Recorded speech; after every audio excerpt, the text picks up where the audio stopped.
Hello everyone, hello dear ATPians, welcome to ATP star. कैसे हो मेरे यार? होपिंग दैट आप सब बहुत बहुत अच्छे होंगे।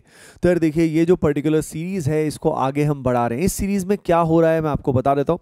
इसमें हम खास तौर पे पिछले 3 साल के पेपर्स जो एनटीए ने कंडक्ट कराए हैं उनका हम एनालिसिस करते हैं, चैप्टर वाइज एनालिसिस करते हैं। जैसे कि पिछले वीडियो में मैंने GOC, IPSC as well as isomerism जो चैप्टर्स हैं उनको एनालाइज किया था कि भाई किस किस प्रकार के क्वेश्चन आते हैं। इसका फ़ायदा ये होता है कि यार आप अपनी एनर्जी जो है ना वो सही डायरेक्शन में लगा सकते हो। देखो, आने को तो क्वेश्चन कहीं से भी आ सकता है, लेकिन फिर भी प्रोबेबिलिटी जिसकी हाई है वो चैप्टर्स तो अपने को ढंग से करने ही चाहिए, है ना। तो इसीलिए आपको फोकस किस पे करना है आपको इससे पता लग जाएगा। तो आज हम करने वाले हाइड्रोकार्बन चैप्टर का एनालिसिस, और जो जो पॉइंट्स हैं वो आप साथ साथ नोट कर लीजिएगा। तो भाई कॉपी पेन लेके बैठिए, ये नहीं कि इसको ऐसे ही वीडियो को बस देखते रहने से कुछ नहीं होने वाला, नथिंग विल हैपन। तो हाइड्रोकार्बन हेडिंग लगाइए, वीडियो को पॉज कीजिए, हाइड्रोकार्बन हेडिंग लगाइए और उसके बाद एनालिसिस को साथ साथ समझिए। जो मैं क्वेश्चन दूं वो क्वेश्चन भी करने की कोशिश आपको करनी है साथ साथ। ओके, फुल रेडी हो? अच्छा, इसकी मैं प्लेलिस्ट भी बना रहा हूं, तो प्लेलिस्ट की भी हेल्प ले सकते हो आप। तो जिसने पिछला वीडियो नहीं देखा है वो पिछला वीडियो भी देख सकता है। ओके, तो प्लेलिस्ट मैंने बना दी है, इस प्लेलिस्ट का लिंक जो है वो डिस्क्रिप्शन में मैंने दे दिया है। चलिए स्टार्ट करते हैं with the type 1। Type 1 question किस तरह का होता है? देखो गाइस, जो टाइप 1 क्वेश्चंस होते हैं वो एल्केन्स से आते हैं, और एल्केन्स में जो सबसे मेन क्वेश्चन आता है वो आता है मोनोहेलोजिनेटेड प्रोडक्ट्स से रिलेटेड, और वो भी इंक्लूडिंग स्टीरियोआइसोमर। जैसे कि मैं क्वेश्चन आपको थोड़ा आइडिया देता हूँ।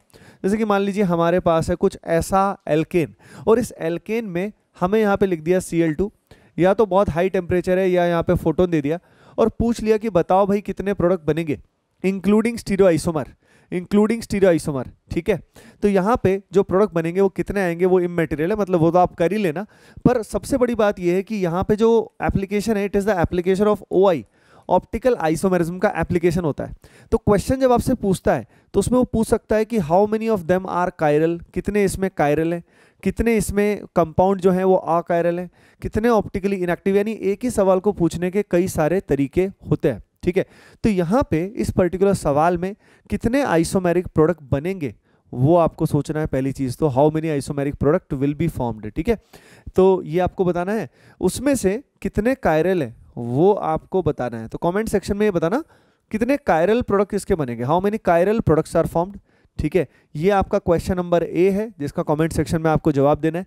ठीक है, फिर क्वेश्चन नंबर बी भी मैं आपको साथ में देता हूं, जिस तरह के क्वेश्चन आते हैं इसमें अगेन आपका मोनोफोटो हेलोजिनेशन कराया गया है, और मोनोफोटो हेलोजिनेशन में आपसे पूछा गया है कि कितने प्रोडक्ट इसमें फॉर्म होंगे इंक्लूडिंग स्टीरियोआइसोमर। ये स्टूडेंट्स को बहुत कॉमन डाउट होता है कि सर अगर मेंशन नहीं किया हो इंक्लूडिंग स्टीरियोआइसोमर तो क्या हम इंक्लूड करेंगे। तो यार देखिए, अगर आपसे पूछा है कितने प्रोडक्ट्स बन रहे हैं, तो अगर कितने प्रोडक्ट्स बने हैं तो स्टीरियोआइसोमर्स जो होते हैं, समझना इस बात को, स्टीरियोआइसोमर्स आर डिफरेंट थिंग्स, वो डिफरेंट कंपाउंड्स होते हैं, तो they are treated as different products. तो क्वेश्चन में कभी कभी दे देता है वो इंक्लूडिंग स्टीरियोआइसोमर, पर देने की असल में जरूरत नहीं है। अगर उसने बोला है कि भाई प्रोडक्ट बताओ, तो जो इनैंशोमर्स होते हैं they are different products, they are not same, they are similar in the terms of structure. लेकिन अगर आपसे पूछा कितने स्ट्रक्चर्स बने, अगर वो स्ट्रक्चर्स की बात करें तो इनैंशोमर्स का या स्टीरियोआइसोमर्स का स्ट्रक्चर क्या होता है, सेम होता है, तो स्ट्रक्चर वहां पे रिलेटिवली कम होंगे। तो इस बात का, आई थिंक इस डाउट का आपको क्लियरेंस मिल गया होगा कि भाई कैसे हम इसको डील करते हैं। एंड गाइज, आगे बढ़ने से पहले आपके लिए एक इंपॉर्टेंट इंफॉर्मेशन है।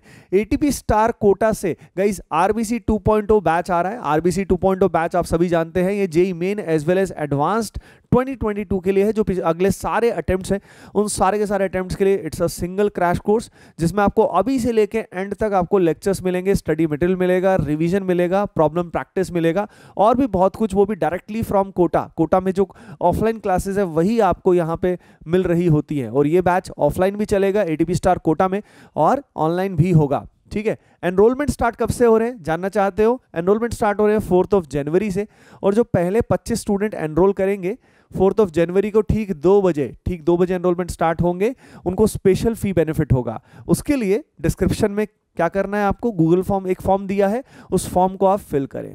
ठीक है ना। So if you want to be part of RBC 2.0 batch, fill the form. इस वीडियो के बाद आप फॉर्म फिल करना। अच्छा, अब अगली चीज मैं आपको बता देता हूं कि भाई ये जो सारा चीज मैं आपको बता रहा हूं, अगले टाइप की बात करते हैं तो इस चीज से क्वेश्चन आने के चांस बेहद ज्यादा होते हैं। अगली बात करते हैं एल्कीन से जो क्वेश्चन आते हैं। एल्कीन से जो क्वेश्चन आते हैं मैं आप सभी को बता देता हूं कि उसके अंदर एक तो पॉसिबिलिटी आती है एम के एडिशन की। मार्कोनिकॉफ एडिशन की। मार्कोनिकॉफ एडिशन से क्वेश्चन आने के चांस बहुत बहुत ज़्यादा है। यानी जैसे यहाँ पे अगर हम बात करें तो यहाँ पे H3O+ दिया है, फिर हीट है, यानी इसमें बाद में एलिमिनेशन भी हो रहा है, तो एलिमिनेशन आ गया तो यानी ये सब्स्टिट्यूशन एलिमिनेशन का टॉपिक हो गया। पर अगर हम स्टार्टिंग की बात करें तो पाई बॉन्ड यहाँ से टूट रहा है, पाई बॉन्ड का H+ से रिएक्शन हो रहा है, जिससे यहाँ पे आएगा प्लस चार्ज। और आजकल जेईई मेन में रिंग एक्सपेंशन से भी क्वेश्चन आ रहा है, जैसे कि आप देख रहे हो ये क्वेश्चन रिंग एक्सपेंशन का है। जब यहाँ प्लस चार्ज आएगा, प्लस चार्ज आने के बाद फिर क्या होगा, प्लस की चाहत क्या होती है, हमेशा चाहत होती है कि वो पहले से स्टेबलाइज हो पाए।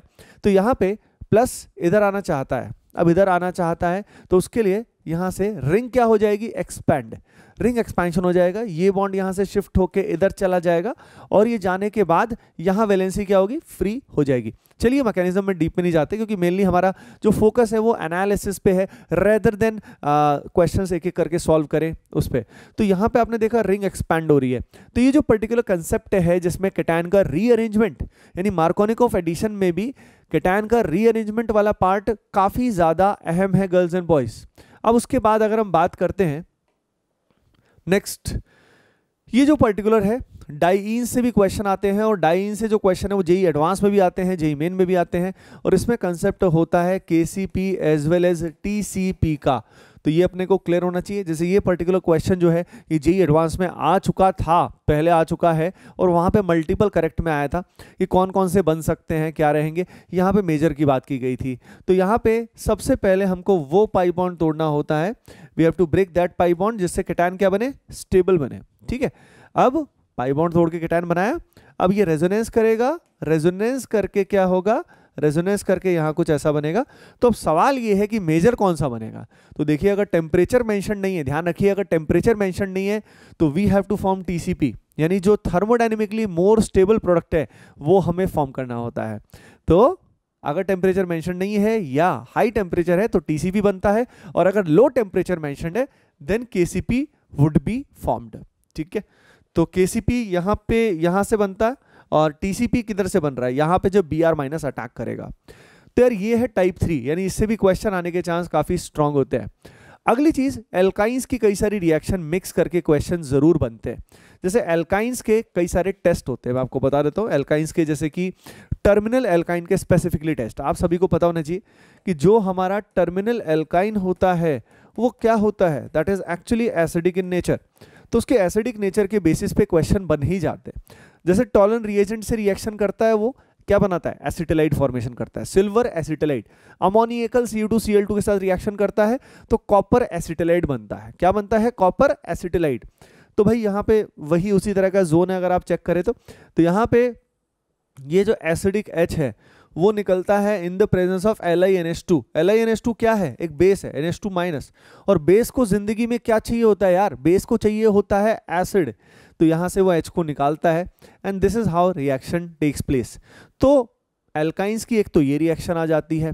उसके अलावा एल्काइंस की अगर हम बात करें तो ऑक्सीमर्कुरेशन डीमर्कुरेशन से क्वेश्चन आने के चांस काफी स्ट्रांग होते हैं। OMDM and HBO। वैसे अगर हम एल्काइन की बात करें तो आप सभी को ये रिएक्शन पता होगी, जिसका हम नाम लेते हैं कुचरोव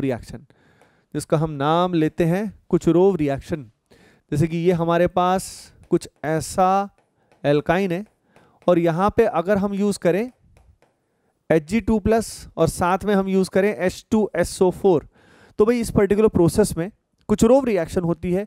और बताओ क्या बनता है, कीटोन बनता है या एल्डिहाइड बनता है, क्या बनता है, कीटोन बनता है। ठीक है, तो ये पर्टिकुलर रिएक्शन काफी महत्वपूर्ण है। यानी अगर हम बात करें एल्केन्स से, तो एल्केन्स से सबसे इंपॉर्टेंट जो है वो आपने देख लिया, फोटो हेलोजिनेशन है, उससे क्वेश्चन आने के चांस बहुत ज्यादा है। एल्कीन एल्काइन की अगर हम बात करें तो एल्कीन एल्काइन में जो हमारी रिएक्शंस हैं वो कौन कौन सी हैं जिनसे क्वेश्चन आते हैं। सबसे इंपॉर्टेंट है मार्कोनिकॉफ एडिशन, और मार्कोनिकॉफ के अलावा anti Markovnikov addition. KCP TCP की बात हमने कर ली, और एंटी मार्कोनिकॉफ आप सभी जानते ही होंगे कि भाई एंटी मार्कोनिकॉफ के अंदर कौन सा इफेक्ट होता है, पेरोक्साइड, जो सिर्फ और सिर्फ HBr में अप्लाई होता है। HBr के अलावा पेरोक्साइड इफेक्ट अप्लाई नहीं होता है। मतलब even if we take HCl along with peroxide या HI along with peroxide, carbocation will be formed, and उसका रीअरेंजमेंट काफी इंपॉर्टेंट होता है। उसके अलावा ओजोनोलाइसिस, रिडक्टिव हो चाहे ऑक्सीडेटिव हो, KMnO4 का रिएक्शन, जो हॉट KMnO4 वाला रिएक्शन होता है, बिकॉज दोनों का लगभग एक जैसा रिएक्शन होता है, ठीक है ना। उसके अलावा Br2CCl4 की रिएक्शन, ठीक है, जैसे एल्कीन में अगर हम बात करें तो यहाँ पे आजकल सिन एडिशन और ट्रांस एडिशन से भी सिन एडिशन जो होता है अपना, और दूसरा कौन सा होता है, एंटी एडिशन, जिसको ट्रांस एडिशन भी बोलते हैं। तो यहाँ पे सिन एडिशन एंटी एडिशन से भी आजकल क्वेश्चन आने लग गए। मतलब यहाँ पे अगर हमारे सामने Br2CCl4 है तो कितने प्रोडक्ट बनेंगे, how many product will be formed, अगर यहाँ पे ट्रांस दिया है। पहले क्वेश्चन नहीं आते थे, पहले सिन एंटी से क्वेश्चन नहीं आते थे, लेकिन अब आते हैं, ठीक है। कैटालिटिक हाइड्रोजनेशन, लेंडार्स कैटलिस्ट, और उसके अलावा अगर हम बात करें तो हमारा कौन से वाला Na लिक्विड NH3, उस एक केस में क्या बनता है बताओ, हाँ एक केस में सिस बनता है, एक में क्या बनता है, ट्रांस बनता है। तो ये Br2CCl4 वाला एक क्वेश्चन और आया था, अगर मैं उसकी बात आपको बताऊं तो यहां पे क्वेश्चन आया था कुछ ऐसा, बेंजीन है और यहां पे पाई बॉन्ड है, और यहां पे रिएक्शन में क्या बन रहा है, Br2 और साथ में क्या है, इथेनॉल। Br2 और साथ में क्या है, इथेनॉल।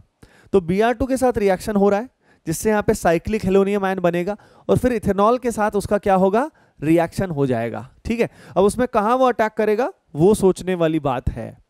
तो मैं दोबारा से एक बार बता रहा हूँ आपके दिमाग में, ताकि चीज़ें बैठ जाएं, कि भाई अगर हम बात करें एल्केन्स, एल्केन्स में सबसे इंपॉर्टेंट है फोटो हेलोजिनेशन। आने को तो और भी चीज़ें आ सकती हैं। एल्केन्स की KMnO4 के साथ ऑक्सीडेशन जो है वो NCERT में दिया हुआ है, तो NCERT तो अपने को करनी है पूरी हाइड्रोकार्बन की, और इसमें एरोमेटिक हाइड्रोकार्बन की बात हमने नहीं की है, एरोमेटिक को मैं अलग से ऑल टुगेदर डील करूंगा। और उसके अलावा एल्कीन्स में अगर हम बात करें तो एल्कीन्स में मार्कोनिक एडिशन, ठीक है, रीअरेंजमेंट का ध्यान रखना, जिसमें रिंग एक्सपेंशन आजकल काफ़ी ट्रेंडिंग में है। उसके अलावा हमारा ये सिन एडिशन, एंटी एडिशन हो गया। सिन एडिशन के अंदर जो है वो हमारा क्या होता है, सिन एडिशन के अंदर हाइड्रोजनेशन, हाइड्रोबोरेशन, हाइड्रोक्सिलेशन, यानी जो बेयर्स टेस्ट होता है, बेयर्स टेस्ट पता है आप सभी को, बेयर्स टेस्ट में 1% कोल्ड जो KMnO4 होता है, एल्कलाइन KMnO4, वो यूज़ किया जाता है, और आप सभी को पता है it serves as a test for unsaturation. तो ये सिन एडिशन, एंटी एडिशन वाली बात आपने देख ली। एल्काइंस में सबसे इंपॉर्टेंट है Kucherov reaction, HgSO4 dilute H2SO4 is the most important reaction. Okay guys, बाकी आपको ये सीरीज कैसी लग रही है कमेंट सेक्शन में जरूर बताइएगा, और इनका आंसर्स भी बताइएगा। ये जो मैंने आपको क्वेश्चन पूछे थे A और B का आंसर कमेंट सेक्शन में बताना है आपको, ओके। और बाकी जैसे कि मैंने बता ही दिया, आप में से वो स्टूडेंट्स जो RBC 2.0 में आना चाहते हैं, आइदर ऑफलाइन एट कोटा और ऑनलाइन, गो फॉर RBC 2.0। 4 तारीख से एनरोलमेंट स्टार्ट हो रहे हैं, और गूगल फॉर्म जो नीचे दिया हुआ है डिस्क्रिप्शन में, उस फॉर्म को अभी के अभी जरूर फिल करें। मिलते हैं फिर नेक्स्ट वीडियो में। Bye bye, take care and keep preparing well, love you all.